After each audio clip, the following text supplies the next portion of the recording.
Policing ఏర్పాటు చేద్దాం, marine భద్రతా వ్యవస్థ ఏర్పాటు చేద్దాం.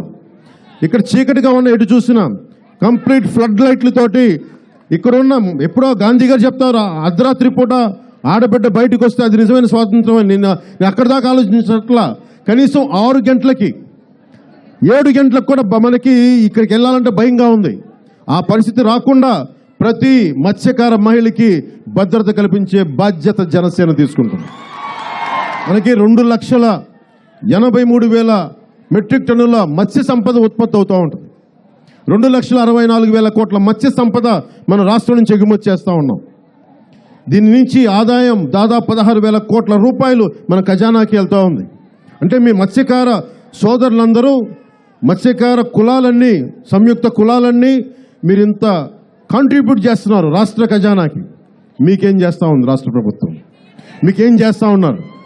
10 లక్షల రూపాయలు మీకు బీమా పథకం అంటే ఒక జనసేన పార్టీగా మేమే, మా వారు ఎవరికైనా అన్యాయం జరిగితే 5 లక్షల రూపాయలు మేమే ఇవ్వగలుగుతున్నప్పుడు మీకు 10 లక్షల రూపాయలు, ఆ 10 లక్షల రూపాయలు కూడా ఈ రోజుకి 25 మందికి ఇచ్చిన మించి దాఖలాలు లేవు ఈ రోజుకి. ఇది సంపూర్ణంగా, ఎందుకంటే మాకు వాటాలు అవసరం లేదు, ప్రతి దాంట్లో కమిషన్లు అవసరం లేదు. ఈ రోజున మాట్లాడి నేను చెప్తా ఉన్నారు, నేను ఎందుకు అనౌన్స్ చేశానో కూడా చెప్తాను.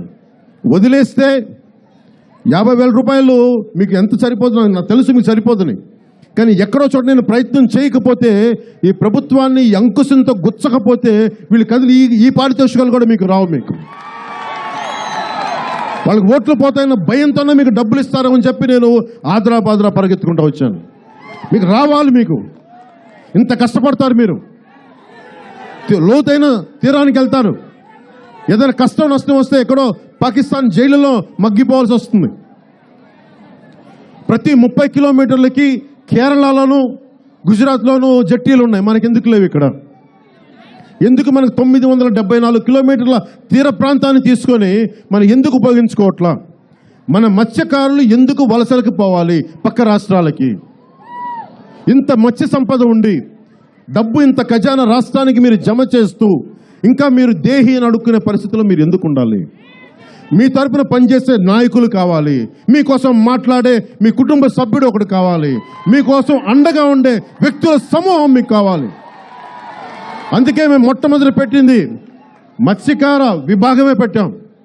అందుకే బొమ్మిడి నాయకులు గారిని ఒకటే చెప్పాం, మత్స్యకార సోదరులకి మనం అండగా ఉంటామని చెప్పండి, వారి జీవితాల్లో వెలుగు నింపుదామని చెప్పండి. పాకిస్తాన్ జైలుకి వెళ్ళే అవసరం లేదు.